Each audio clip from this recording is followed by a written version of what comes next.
Hello welcome to ABC Malayalam. ഇന്ന് നമ്മളോടൊപ്പം ഉള്ളത് ജംപ് റോപ്പ് അത്ലറ്റ് യതിയാണ്. യതിനെ ചിലപ്പോൾ ഇങ്ങനെ ഇരിക്കുന്ന കണ്ടിട്ട് നിങ്ങൾക്ക് മനസ്സിലാവുണ്ടാവില്ല, പക്ഷേ ഞാൻ യതിൻ്റെ കുറച്ച് വിഷ്വൽസ് കാണിച്ചു തരാം.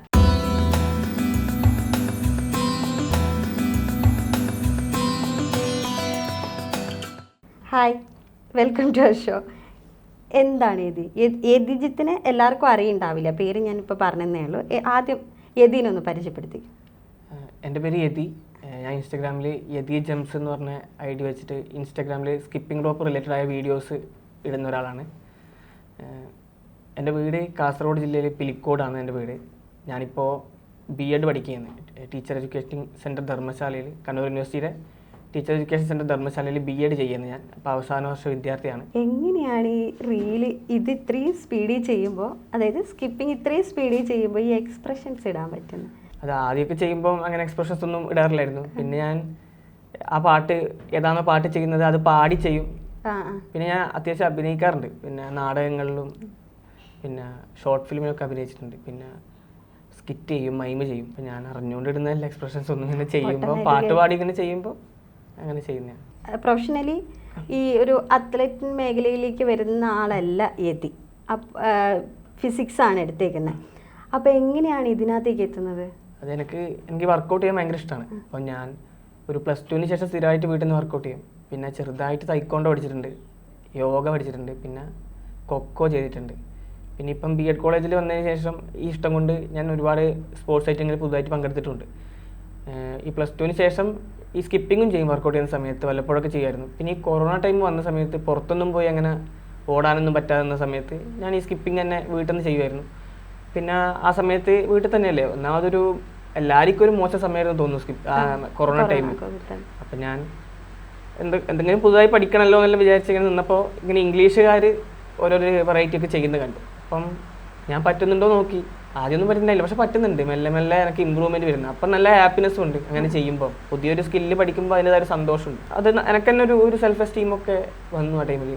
ആ ഒരു വിഷമം കൊറോണ സമയത്ത് ഏകദേശം ഡിപ്രഷനൊന്നുമല്ല, ഏകദേശം അതുപോലത്തെ ഒരു മൂഡായിരുന്നു. പക്ഷെ അതൊക്കെ മാറുന്നുണ്ട്. അപ്പോൾ പിന്നെ ഞാനിത് സ്ഥിരമായി ചെയ്യാൻ തുടങ്ങി. പുതുതായിട്ട് ഇങ്ങനെ ഓരോന്നൊക്കെ പഠിച്ചു. പക്ഷെ എന്നാലും കൺസിസ്റ്റൻ്റ് ആയിട്ട് ഞാൻ ആ സമയത്ത് ചെയ്യുന്നുണ്ടോ ചോദിച്ചാൽ ഇല്ലായിരുന്നു. അതൊക്കെ വേറെയും കുറച്ച് കോഴ്സിനൊക്കെ ആ സമയത്ത് ജോയിൻ ചെയ്തിട്ടുണ്ടായിരുന്നു ഓൺലൈനായിട്ട്. പിന്നെ ഈ B.Ed കോളേജിൽ വന്ന സമയത്ത് ഈ സ്റ്റേജ് പെർഫോമൻസ് ഒക്കെ ചെയ്യാൻ തുടങ്ങി. ഒരു ടാലൻസ് ഡേ ഒക്കെയാണ് ആദ്യമായിട്ട് തുടങ്ങിയത്. ഞാൻ എല്ലാവരും ഡാൻസൊക്കെ ചെയ്തപ്പോൾ ഞാൻ ഈ സ്കിപ്പിംഗ് ഡാൻസ് ചെയ്ത് നോക്കി. അപ്പോൾ അത് അത്യാവശ്യം എല്ലാവർക്കും ഇഷ്ടമായി സംഭവം. പിന്നെ നമ്മളെ മാങ്ങാട്ടുപറമ്പ ക്യാമ്പസിൽ അവിടെ ഒരു ഫ്രഷേഴ്സ് ഡേ കിട്ടി. നമ്മുടെ ക്യാമ്പസിൻ്റെ പാർട്ടാണ് അവർ, അവരുടെ ഒരു സഹോദര സ്ഥാപനമാണ് നമ്മളെ സ്ഥാപനം. അപ്പോൾ അവിടെയും പോയി ചെയ്തു. അപ്പോൾ എല്ലാവർക്കും അത് ഇഷ്ടമായി. ഇങ്ങനെ ആകുമ്പോൾ ഞാൻ പിന്നെയും സ്റ്റേജ് പെർഫോമൻസ് ഒക്കെ ചെയ്യാൻ തുടങ്ങി. വല്ലപ്പോഴൊക്കെ ഇൻസ്റ്റഗ്രാമിൽ ഓരോരോ വീഡിയോസ് ഇടും. അങ്ങനെ ചെയ്ത് കുറച്ചും കൂടെ സ്പീഡായിട്ടും കുറേയൊക്കെ സ്കില്ലൊക്കെ പുതുതായി ചെയ്യാനൊക്കെ പറ്റി. പിന്നെ ഇപ്പോൾ ഈ വെക്കേഷനിലാണ് സ്ഥിരമായിട്ട് വീഡിയോസ് ഇടാൻ തുടങ്ങി. ഇതിൻ്റെ പല പല ആംഗിളും ഇത് പരീക്ഷിക്കുന്നുണ്ട്. ഞാൻ കിടന്നിട്ട് ഇരുന്നിട്ടൊക്കെ ചെയ്യുന്ന കണ്ടിട്ടായിരുന്നു. അപ്പോൾ ഇത് എളുപ്പമായിട്ടാണ് തോന്നുന്നുണ്ടോ? അതായത് ഇപ്പോൾ പ്രാക്ടീസ് ആയിട്ട് ഇപ്പോൾ അത് എളുപ്പമാണ്. പ്രാക്ടീസ് ചെയ്ത് കഴിഞ്ഞാൽ ആദ്യമൊക്കെ ഒരു ബുദ്ധിമുട്ടൊക്കെ ഉണ്ടെങ്കിലും പക്ഷേ ഇപ്പോൾ അത് കൂളായി ചെയ്യാൻ പറ്റുന്നുണ്ട്. അപ്പം പുതിയത് നോക്കുന്നുണ്ട്, ഓരോന്നെല്ലാം പഠിക്കാൻ. ഇനി ഇതിലേക്ക് വരണം എന്നുണ്ടോ? അതായത് ഇത് തന്നെ ഒരു കരിയറായിട്ട് കൊണ്ടുപോകണം, അങ്ങനെ ഇതുവരെ ഞാൻ തീരുമാനിച്ചിട്ടില്ല. അങ്ങനെ പ്രത്യേകിച്ച് ഒരു ലക്ഷ്യമൊന്നും ഇല്ലാത്ത ഒരാളായിരുന്നു ഞാൻ. അപ്പോൾ പിന്നെ ഇപ്പോൾ ഏതായാലും B.Edന് വന്നതിന് ശേഷം ഇനിയിപ്പോൾ ടീച്ചറായി ജീവിക്കാം എന്നുള്ളൊരു തോന്നലുണ്ടായിട്ടുണ്ട്. അതെന്തായാലും ചെയ്യണമെന്നുണ്ട്. അതിൻ്റെ കൂടെ ഇത് ചെയ്യണമെന്നുണ്ട്. പിന്നെ എനിക്ക് ഈ സിനിമ പോലുള്ള കാര്യങ്ങളും ഇഷ്ടമാണ്. ഞാനപ്പോൾ അതൊക്കെ നോക്കുന്നുണ്ട് അത്യാവശ്യം. അത് ഞാൻ കണ്ടു, കുറേ സ്കിറ്റൊക്കെ ചെയ്തിട്ട് കണ്ടിട്ടുണ്ടായിരുന്നു. ഞാൻ ആദ്യം എനിക്ക് തോന്നുന്നു യതിന്റെ ട്രെൻഡിങ്ങിൽ വന്ന വീഡിയോ അതായിരുന്നു തോന്നുന്നു, ഒരു കോളേജിൽ ചെയ്തത്. അപ്പോൾ അഭിനയിക്കാനൊക്കെ ഇഷ്ടമാണ്. ചാൻസസ് ആരെങ്കിലും തന്നിട്ടുണ്ടോ? ചാൻസസ് തന്നിട്ടുണ്ടോയെന്ന് ചോദിച്ചാൽ ഇതുവരെ അങ്ങനെ ഒരു ഷോർട്ട് ഫിലിം നമ്മളെ ഇപ്രാവശ്യം കണ്ണൂർ യൂണിവേഴ്സിറ്റിയിലെ ഷോർട്ട് ഫിലിം ഞാനുണ്ടായിരുന്നു ടീമിൽ. ഞാൻ അഭിനയിച്ചിരുന്നു. നമുക്കത് ഫസ്റ്റ് കിട്ടിയത്. പിന്നെ അപ്പോൾ അതിൻ്റെ ഡയറക്ടർ ഒരു ഷോർട്ട് ഫിലിം എടുക്കുമെന്ന് പറഞ്ഞത് എൻ്റെ ചങ്ങായി തന്നെ. അപ്പം നമ്മളൊന്ന് ചെയ്യണം എന്നൊരു പ്ലാൻ ഉണ്ട്. ഇപ്പോൾ ഇൻസ്റ്റഗ്രാമിൽ ആളുകളൊക്കെ ഇപ്പോൾ ശ്രദ്ധിക്കാൻ തുടങ്ങി. അപ്പോൾ ആദ്യം ഇത് ചെയ്തു തുടങ്ങിയപ്പോൾ ആരെങ്കിലും കുറ്റം പറഞ്ഞിട്ടുണ്ടോ? ഇല്ല, അങ്ങനെ കുറ്റം പറയുന്നത് ഇല്ല. എനിക്ക് തോന്നുന്നു എനിക്ക് അത്ര റീച്ച് ഇല്ല. ഒരു 15K അടുത്ത് സബ്സ്ക്രൈബേഴ്സ്, വീഡിയോസ് ഒക്കെ അത്യാവശ്യം നല്ല റീച്ച് അല്ലേ? വീഡിയോസ് കയറുന്നുണ്ട്. 1 മില്യൺ. ഉദ്ദേശിക്കുന്നത് നാട്ടുകാരെന്തെങ്കിലും പറയാറുണ്ടോ? ഇല്ല, അങ്ങനൊന്നും നെഗറ്റീവായിട്ട് പറഞ്ഞിട്ടില്ല. പിന്നെ ആദ്യം ഞാൻ വീഡിയോ എടുത്ത സമയത്ത് എൻ്റെ ഒരു അടുത്ത ചങ്ങായി എന്നോട് പറഞ്ഞു, ഇവിടെ നീ എന്താടാ ഇൻസ്റ്റാഗ്രാമിൽ വീഡിയോ എല്ലാം കണ്ടല്ലോ. അപ്പം ഞാൻ അങ്ങനെ ഒരു അങ്ങനെ ഇൻസ്റ്റാഗ്രാമിലൊന്നും വീഡിയോ ഇടുന്ന ഒരാളായിരുന്നില്ല. അപ്പോൾ പെട്ടെന്ന് കണ്ടപ്പോൾ എന്നോട് ചോദിച്ചു, എടാ നീ വീഡിയോയിൽ ഇടുന്നുണ്ടല്ലോ എന്ന് എന്നൊരു തമാശയായിട്ട് ചോദിച്ചായിരുന്നു. അപ്പം എനിക്ക് അന്നേരം അതുപോലെ ഇപ്പം ഞാൻ വീഡിയോ ഇടാൻ പാടില്ലേ, അങ്ങനത്തെ ഒരു മൂടായി പോയി. പക്ഷെ അയാൾ തമാശക്ക് ചോദിച്ചതാ. പിന്നെ ഞാൻ ഇടാൻ തുടങ്ങി. ഇല്ല എനിക്കങ്ങനെ നാട്ടിൽ നിന്നൊക്കെ ഇപ്പം നാട്ടുകാർക്ക് അറിയില്ലായിരുന്നു ഞാനിങ്ങനെ സ്കിപ്പിങ് ചെയ്യുന്നു. അപ്പോൾ കാണുമ്പോൾ വീഡിയോ രസമുണ്ട് എന്നൊക്കെ പറയുന്നുണ്ട്. അങ്ങനെ നെഗറ്റീവ് ഒന്നും എന്നോട് അങ്ങനെ ആരും പറഞ്ഞിട്ടില്ല കേട്ടോ. ഇൻസ്റ്റാഗ്രാമിൽ ഞാൻ ഒരു വീഡിയോന്റെ അടിയിൽ ഒരു കമന്റ് കണ്ടു, ഗിന്നസ് ട്രൈ ചെയ്തുകൂടെ? അത് ഒരു ലക്ഷ്യമായിട്ട് മനസ്സിൽ കൊണ്ട് നടക്കുന്നുണ്ട്? ഇല്ല, ഞാൻ ഗിന്നസ് ഒന്നും അങ്ങനെ ഇല്ലപ്പാ, അങ്ങനെ ചിന്തിച്ചിട്ടില്ല. അത് വേണമെന്ന് തോന്നിയിട്ടില്ല. കാരണം ഞാൻ പറഞ്ഞില്ല, ഇപ്പം സ്കിപ്പിംഗ് ഇഷ്ടമാണ്. പിന്നെ ഞാൻ പറഞ്ഞില്ല, ഈ സിനിമ പോലുള്ള കാര്യങ്ങൾ ഇഷ്ടമുണ്ട്. ഗിന്നസ് ഒന്നും അതിലൊക്കെ ഒരുപാട് നമ്മൾ കോൺസെൻട്രേഷനും ഡെഡിക്കേഷനും ഒക്കെ വേണം. അപ്പം ഞാൻ അങ്ങനെ ചിന്തിച്ചിട്ടില്ല ഇതുവരെ. ഏറ്റവും ഇഷ്ടപ്പെട്ടിട്ടുള്ള ജംറോ അത്ലറ്റ് ആരാ? ഏറ്റവും ഇഷ്ടം എന്ന് വെച്ചാൽ ഒരുപാട് ഇംഗ്ലീഷുകാരായ ഒരുപാട് അത്ലറ്റ്സ് ഉണ്ട്. അപ്പം ഞാൻ ആദ്യകാലത്ത് കാണുന്ന സ്ഥിരമായിട്ട് എൻ്റെ യൂട്യൂബിലൊക്കെ വരുന്ന വീഡിയോസ് മിറ വാട്ടർകോട്ട് എന്ന് പറഞ്ഞ ഒരാളാണ്. അങ്ങനെയാണ് പേര് എന്നറിയില്ല, മിറ വാട്ട് എന്നാണ് യൂട്യൂബ് അവരുടെ പേര്. അവരത്യാവശ്യം അവർ ചെയ്യുന്ന കാണുമ്പോൾ ഭയങ്കര ഹാപ്പിയായി എൻജോയ് ചെയ്ത് സാധനം ചെയ്യുന്നുണ്ട്. അപ്പോൾ എനിക്ക് തോന്നുന്നു. പിന്നെ അവരെ പോലെ തന്നെ നന്നായി ചെയ്യുന്ന ഒരുപാട് ആൾക്കാരുണ്ട്. മിറ വാട്ടർകോട്ട് ഉണ്ട്, പിന്നെ ഒരു ടോറി ബോക്സ് പറഞ്ഞ ഒരാളുണ്ട്, സ്നോറിബ് എന്നാണ് അവരെ ഇൻസ്റ്റാഗ്രാം യൂട്യൂബ് ഐ ഡി ഒക്കെ. പിന്നെ ഒരു ലോറൻ ജെംസ് ഉണ്ട്, ഓൾവേസ് ഗാഡി എന്നൊക്കെ പറഞ്ഞിട്ട് കുറച്ച് ആൾക്കാരുണ്ട്. ഞാൻ കൂടുതലും കാണല്ലേ മിറ വാട്ടർകോട്ടിന്റെ വീഡിയോസ് ആണ് പണ്ടല്ലോ. അപ്പം എനിക്ക് തോന്നുന്നു ഇഷ്ടപ്പെട്ടതാരെന്ന് വെച്ചാൽ അവരെ പേര് പറയാൻ തോന്നുന്നു, മിറ വാട്ടർകോട്ട്. ഇന്ത്യയിൽ ഞാൻ ഇന്ത്യൻസിന്റെ വീഡിയോസ് കൂടുതലും ഇപ്പൊ കാണുന്നത് സ്കിപ്പ് വിത്ത് ചേതൻ എന്ന് പറഞ്ഞ ഒരാളുണ്ട്. അയാളുടെ വീഡിയോസ് ഞാൻ കാണാറുണ്ട്. പക്ഷെ എനിക്ക് ഇങ്ങനെ ഒരു പേഴ്സണൽ ഫേവറേറ്റ് എന്നൊക്കെ ചോദിക്കുമ്പോൾ കൂടുതൽ ഞാൻ പുറത്തുള്ള ആൾക്കാർ തന്നെയാണ് തോന്നുന്നത്. ഇന്ത്യയിൽ ആരും ഇല്ല. ഇന്ത്യയിൽ ഉണ്ട്, നന്നായി ചെയ്യുന്ന ആൾക്കാരുണ്ട്. ഇഷ്ടപ്പെട്ട ആരും ഇല്ല? ഇഷ്ടപ്പെട്ട എനിക്ക് ഇവരൊക്കെ ഇഷ്ടമാണ്. സ്കിപ്പ് വിത്ത് ചേതൻ ഇഷ്ടമാണ്. പിന്നെ ഇന്ത്യൻസ് നന്നായി ചെയ്യുന്ന ആൾക്കാരുണ്ട്. ഒരു വീഡിയോ ക്രിയേറ്റ് ചെയ്യാൻ വേണ്ടിയിട്ട് എത്ര ടൈം പ്രാക്ടീസ് ചെയ്യാറുണ്ട്? അതിപ്പോൾ ഒരു ഡാൻസ് ആണെങ്കിൽ 1-2 മണിക്കൂറിന്റെ പ്രാക്ടീസ് ആയിട്ട് എന്തായാലും ഉണ്ടാവും. ഡാൻസ് സ്റ്റെപ്പ് സ്കിപ്പിങ്ങിന്റെ വേർഷനിൽ ചെയ്യുന്നല്ലേ, അപ്പോൾ അത് പറ്റുന്നത് പോലെ എങ്ങനെ ചെയ്യാം. ഒരു 3 മണിക്കൂറിന്റെ ഒക്കെ സമയം വേണം തോന്നുന്നു. തലേനാൾ പ്രാക്ടീസ് ചെയ്യും, പിറ്റേനാൾ പോയി എടുക്കുമ്പോൾ ചിലപ്പോൾ 1-2 രണ്ടൊന്നുമല്ല, ചില സമയത്ത് നന്നായി പോകും. അനിയനാണ് എടുത്തരാറ്. ആശിഷ് എന്നാണ് എൻ്റെ അനിയൻ്റെ അധികം എടുത്തരല ആ അനിയനാണ്. പിന്നെയും വേറെ അനിയന്മാരുണ്ട് എടുത്തരുന്ന, കിച്ചു, ഉണ്ണി, പിന്നെ എൻ്റെ കോളേജിൽ അശ്വിൻ എന്നൊക്കെ പറഞ്ഞ എൻ്റെ ഫ്രണ്ട്സ് ഉണ്ട്, സിദ്ധാർത്ഥ്, ഇവരൊക്കെ എടുത്തരും. ഒരുപാട് ആളുണ്ട്. ഇൻസ്റ്റാഗ്രാമിലെ ട്രെൻഡിങ് ആയിട്ടുള്ള പാട്ടുകളിലും ഈ സ്കിപ്പിംഗ് ചെയ്യുന്നുണ്ട്. അല്ലാണ്ട് ഈ ഫാസ്റ്റ് സോങ് ഒക്കെ എങ്ങനെ ചൂസ് ചെയ്യുന്നത്? അതായത് കല്യാണരാമനിൽ ഒരു പാട്ടിട്ടിട്ട് ഞാൻ കണ്ടു, അതാണ് ഏറ്റവും കൂടുതൽ ബ്ലൂപ്പേഴ്സ് ഒക്കെ ഇട്ടിട്ട് ഞാൻ കണ്ടേക്കുന്നത്. അപ്പൊ ഇതിങ്ങനെ സെലക്ട് ചെയ്തിട്ട് അവസാനം എപ്പോഴെങ്കിലും ഈ പാട്ട് എടുക്കണ്ടായിരുന്നു എന്നൊക്കെ തോന്നിയിട്ടുണ്ടോ? ഇല്ല, അങ്ങനെ തോന്നിയിട്ടൊന്നുമില്ല. അതിപ്പം കല്യാണരാമനിലെ പാട്ട്, അത് മലയാളം പാട്ട് ചെയ്യാൻ തുടങ്ങിയത് ഈ അടുത്താന്ന് തോന്നുന്നു. മുമ്പ് ചെയ്തിട്ടുണ്ട്, പക്ഷെ ഇപ്പം കണ്ടിന്യൂസ് ആയി ഇടുമ്പം കുറേ മലയാളം പാട്ട് വേണമല്ലോ. അപ്പം നമുക്കിങ്ങനെ ഞാനും കൂടുതൽ കേട്ടതും ഇഷ്ടമുള്ള പാട്ടൊക്കെ എടുത്തതാണ് കല്യാണരാമനത്തെ പാട്ട്. അപ്പം അത് അന്ന് കൂടുതൽ കുടുങ്ങിയതിൻ്റെ ഒരു കാരണം ഉണ്ടായതുകൊണ്ടാണ്, മുണ്ടിൻ്റെ ഒരു ബുദ്ധിമുട്ട്. അങ്ങനെ എനിക്ക് ഇന്ന പാട്ട് എടുത്തുകൂടാന്ന് തോന്നിയില്ല. പിന്നെ ചില പാട്ടുകൾ നമുക്ക് ചെയ്യാൻ പറ്റൂല, പക്ഷെ കുറേ സമയം നമ്മൾ ആ പാട്ടിലിരുന്നെങ്കിൽ അതിന് പറ്റിയ സ്റ്റെപ്സ് കിട്ടും.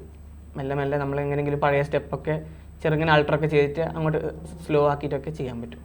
ഇപ്പോൾ B.Ed വിദ്യാർത്ഥിയാണ്, അപ്പോൾ പഠിക്കാൻ ഇഷ്ടംപോലെ ഉണ്ട്. അതിനിടയിൽ എങ്ങനെയാണ് ഇൻസ്റ്റാഗ്രാമിൽ ഇത്രയും വീഡിയോസ് ഇടാനുള്ള ടൈം കിട്ടുന്നത്? ഇപ്പോൾ എനിക്ക് വെക്കേഷനാണ്. അപ്പോൾ എൻ്റെ ക്ലാസ് ഏപ്രിലിൽ തീർന്നു. അപ്പം ഈ മാസം ഫുള്ള് ലീവ്. ഇനിയിപ്പോൾ ജൂൺ 4 തൊട്ട് മോഡൽ എക്സാം. അപ്പോൾ പഠിക്കാനുണ്ട്. പക്ഷെ ഇപ്പോൾ നമ്മളെ B.Edന്റെ വർക്കൊക്കെ 3rd സെമ്മിലൊക്കെ മെയിൻ വർക്കൊക്കെ അവിടെ തീർന്നു. നമ്മളെ ടീച്ചിങ് പ്രാക്ടീസ് ആയിക്കോട്ടെ, കമ്മീഷൻ എന്നൊക്കെ പറഞ്ഞിട്ടുണ്ട്, ടീച്ചിങ് പ്രാക്ടീസിൻ്റെ പാർട്ടായിട്ടുള്ള കാര്യങ്ങളൊക്കെ അവിടെ തീർന്നു. പിന്നെ ഞാൻ അവിടുത്തെ എൻ്റെ കോളേജിൽ അസോസിയേഷനിലൊക്കെ ഉണ്ടായിരുന്നു. അപ്പോൾ മാഗസിൻ്റെ വർക്ക് ഉണ്ടായിരുന്നു. അപ്പോൾ ഈ 2 കൊല്ലം അതിൻ്റെ എല്ലാം നല്ല തിരക്കുണ്ടായിരുന്നു കോളേജിൻ്റെ. പക്ഷെ അതെല്ലാം മാഗസിൻ വർക്ക് ഈ മാർച്ചിൽ അവസാനിപ്പിച്ചു. അപ്പം ഫ്രീ ആയി. പിന്നെ പഠിക്കേണ്ടത് B.Edൽ എന്തായാലും പാസ്സാവുന്നൊരു വലിയൊരു വിചാരം എല്ലായിടത്തും ഉണ്ട്. അത് പാസ്സാവുന്നുണ്ട്. നമ്മളോട് ടീച്ചർ പറയും, ഇത് തോറ്റ് കഴിഞ്ഞാൽ നിങ്ങൾക്ക് ഞാൻ ഇത് ഓഫർ ചെയ്യുക എന്ന് വെച്ചാൽ ആരും തോക്കൂല, മറ്റു വലിയ ഓഫറൊക്കെ തരും തമാശക്ക്. B.Ed എന്തായാലും ജയിക്കുന്നൊരു വിശ്വാസമുണ്ട്. പിന്നെ കുറച്ചെല്ലാം അറിയാം, പിന്നെ പഠിക്കാൻ പറ്റുമോ ഈ സമയം കൊണ്ട് പഠിക്കുക. അതുകൊണ്ട് ഇപ്പം കുറച്ച് കാലത്തേക്ക് എന്തായാലും ഇൻസ്റ്റാഗ്രാമിലൊന്ന് ആക്റ്റീവ് ആവാന്ന് തോന്നി. കോളേജിലൊക്കെ ആൾക്കാർ തിരിച്ചറിഞ്ഞു തുടങ്ങിയോ? അതായത് ഇൻസ്റ്റാഗ്രാമിൽ വലിയ സ്റ്റാർ ആയിട്ടിരിക്കുന്ന സമയത്ത്? എൻ്റെ കോളേജിൽ 110 കുട്ടികളുണ്ട്, ഫസ്റ്റ് ഇയർ സെക്കൻഡ് ഇയർ. സഹോദര സ്ഥാപനമാണ് മാങ്ങാട്ടുറമ്പ്. അവിടെ അറിയാം, ഞാൻ അവിടെ സ്റ്റേജ് പെർഫോമൻസ് ചെയ്യാറുണ്ട്, നാടകം ചെയ്യാറുണ്ട്. അങ്ങനെ തന്നെ അവർക്കറിയാം, ചങ്ങായിയാണ് എല്ലാവരും. അപ്പം അങ്ങനെ പ്രത്യേകിച്ച് തിരിച്ച് അങ്ങനെ അങ്ങനെ ചെയ്യേണ്ട ആവശ്യമില്ല. എൻ്റെ കമൻറ്റ് ബോക്സിലൊക്കെ വന്ന് ഇവർ തമാശയായിട്ടൊക്കെ എന്തൊക്കെയോ പറയും. അത്യാവശ്യം നല്ലൊരു ബോണ്ടിങ് ഉണ്ട് അവരോടെല്ലാം. ഏകദേശം എല്ലാവരും പരിചയമുണ്ട് അവിടെ ഇവിടെയൊക്കെ ആയിട്ട്. പിന്നെ തിരിച്ചറിയാൻ തുടങ്ങി ചോദിച്ചാൽ അങ്ങനെ ഇല്ല. അങ്ങനെ കോളേജിൽ ആരും തിരിച്ചറിയേണ്ട ആവശ്യമില്ല, പണ്ടേ അറിയാം. പിന്നെ ഇങ്ങനെ ചെറിയ മക്കളില്ലേ നാട്ടിലെല്ലാം ദൂരത്ത് വീട്ടിൻ്റെ അടുത്തല്ലാത്ത കുറച്ച് അപ്പുറത്തുള്ള മക്കളൊക്കെ വന്നിട്ട് നിങ്ങളെ ഞാൻ മറ്റേ സ്കിപ്പിങ് ചെയ്യുന്ന കണ്ടിന്യൂ എന്നൊക്കെ പറയും, തമാശ പറയും. ഇപ്പൊ സ്കിപ്പിങ് ചെയ്യും, അഭിനയിക്കും, പഠിക്കും. ഇനി വേറെ എന്താ കഴിവുള്ളേ? ഇതെല്ലാം ട്രൈ ചെയ്യുന്നത്. അതായത് യതിനെ പറ്റി ഞാൻ ചോദിച്ചപ്പോ എനിക്ക് ഇങ്ങനെ കുറച്ച് ആൾക്കാരോടൊക്കെ ചോദിച്ചപ്പോ പറഞ്ഞത് യതി കോളേജിലൊക്കെ ആക്റ്റീവായിട്ട് നിൽക്കുന്ന ആളാണ്. അപ്പോൾ വേറെ എന്തൊക്കെ കഴിവുകളാണ് ഉള്ളത്? അങ്ങനെ വലിയ ആളൊന്നല്ല, ഞാൻ പാട്ട് പാടും ചെറുങ്ങനെ. എനിക്ക് ഇഷ്ടമാണ് ഇതെല്ലാം ചെയ്യാൻ. പിന്നെ ഞാൻ പൂരക്കളി കളിക്കും ചെറുപ്പം തൊട്ട്. ഒരു പൂരക്കളി ഒരു ഡാൻസ് ഫോമാണ് ഉത്തര മലബാറിലല്ലേ. അപ്പം അത് ചെയ്യുമായിരുന്നു ചെറുപ്പത്തിൽ. അപ്പോൾ ഈ പൂരക്കളിയിൽ അത്യാവശ്യം ഈ കളരിയുടെ പിന്നെ ചുവടുകളൊക്കെയാണ് അവർ ഡാൻസ് ഫോമിലാക്കിയിട്ടില്ലെന്നാണ് പറയപ്പെടുന്നത്. എന്തൊക്കെയാണ് ഇനി മുന്നോട്ടുള്ള പ്ലാനുകൾ? അതായത് ഞാൻ പറഞ്ഞില്ലേ, പ്രത്യേകിച്ച് ഒരു ലക്ഷ്യം എനിക്ക് ഉണ്ടായിരുന്നില്ല. ഞാൻ PG പഠിക്കുമ്പോൾ എന്നോട് സാറ് എല്ലാവരോടും ലക്ഷ്യം ചോദിച്ചു. എനക്കൊന്നും ഉണ്ടായില്ല. ഞാൻ ഈച്ചിട്ട് പറഞ്ഞു എനിക്ക് ലക്ഷ്യമൊന്നുമില്ല പറഞ്ഞു. കുറേ ചീത്തലും പറഞ്ഞു ലക്ഷ്യം വേണമെന്നൊക്കെ പറഞ്ഞു. അപ്പം അങ്ങനെ ഒരു ലക്ഷ്യമില്ലാത്തതുകൊണ്ടാണ് ഞാൻ ഇത്രയും ഇങ്ങനെ പഠിച്ചുകൊണ്ടിരിക്കുന്നത്. എന്തെങ്കിലുമൊക്കെ B.Ed വന്ന് ഇങ്ങനെ. ഇതിനിടയിൽ ഞാൻ UPSC ഒക്കെ ട്രൈ ചെയ്തു, പോയി നോക്കി. പക്ഷെ അത് നടന്നില്ല. പിന്നെ B.Ed വന്നു. അപ്പോൾ ഇപ്പോഴത്തെ ചിന്ത വെച്ചാൽ ഇപ്പം ഇങ്ങനെ വീഡിയോസ് ഇടണമെന്നുണ്ട്. പിന്നെ ഞാൻ പറഞ്ഞല്ലോ ഇങ്ങനെ ടീച്ചറാണ്, അപ്പം അത് ചെയ്യണമെന്നുണ്ട്. പിന്നെ ഈ സിനിമ പോലുള്ള കാര്യങ്ങൾ നോക്കണമെന്നുണ്ട്. ഇതൊക്കെയാണ് പ്ലാൻ. എന്തെങ്കിലുമൊക്കെ തെളിഞ്ഞു വരുമായിരിക്കും, എനിക്കറിയില്ല. ഇതിപ്പോൾ ഒരുപാട് ഷോസ് വിളിക്കുന്നുണ്ടോ? ഒരു സേജസ്റ്റ് എന്ന് പറഞ്ഞൊരു പ്രോഗ്രാം ഉണ്ടായിരുന്നു. അതും മാങ്ങാട്ടുറമ്പ ക്യാമ്പസിൽ തന്നെ IT ഡിപ്പാർട്ട്മെൻറ്റ് നടത്തിയ.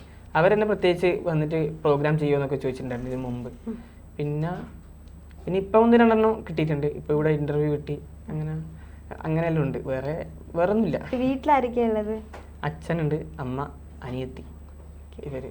ഇനി ഒരുപാട് ഷോസ് യതിക്ക് കിട്ടട്ടെ. ഇത് അറിയപ്പെടുന്ന വലിയൊരു അത്ലറ്റും കൂടി ആവട്ടെ. മത്സര ഇനങ്ങളിലൊക്കെ പങ്കെടുക്കാൻ ശ്രമിക്കുക. കൂടുതൽ വാർത്തകളും വിശേഷങ്ങളും നിങ്ങളിലേക്കെത്താൻ ABC TV സബ്സ്ക്രൈബ് ചെയ്യുക, ബെൽ ബട്ടൺ അമർത്തുക.